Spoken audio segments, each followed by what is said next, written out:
So breaking news mga kabaksing, sa kakatapusan po ng laban na ginanap sa Korakuen-ho, Tokyo sa bansang Japan, ay nabigo ang ating pambatong undefeated from Cebu na si John Kevin Jimenez na makuha ang bakanting OPBF minimum weight title. Ito'y matapos siyang talunin sa knockout artist na Hapon na si Takeshi Ishii via 12 rounds unanimous decision sa score na 116-112 twice at ang isang hurado ay 115-113. Pero bukod pa man sa pagkatalo ng ating pambato mga kabaksing, ay wala talaga siyang dapat ikahiya. Saludo po tayo sa kanyang pinakita sa Japan. Dahil sa edad pa lamang niya na 20, ay future is bright na ang ating masasabi sa ating kababayan. Dahil nakita natin sa kanyang kakatapos ng nalaban mga kabaksing, ang kanyang kakayahan tumanggap ng mga mabibigat na suntok sa kalaban.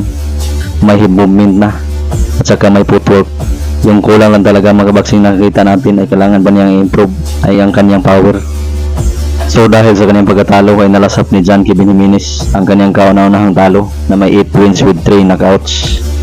Samantalang ang Hapon na si Ishii ay nag-improve sa kartadang 9 wins with 7 knockouts at may isang talo bago may hawak ng OPBF title.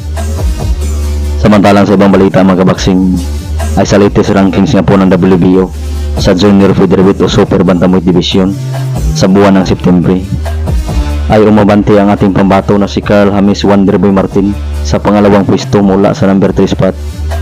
Palapit ng palapit si Wonderboy mga kabaksing sa may hawak ng titulo na si Naoya Inoue, kung saan nasa likod lamang po siya sa number 1 spot na si Sam Goodman. Samantalang si angas ng Pinas Janril Cuadro Alas Casimero ay palayo ng palayo na mula sa pagiging number 5 ay ngayon napunta na sa number 6 spot. Naungusan pa siya sa pinopromote din ng Viva Promotions na si Elijah Purse na nasa pang-apat na pwesto.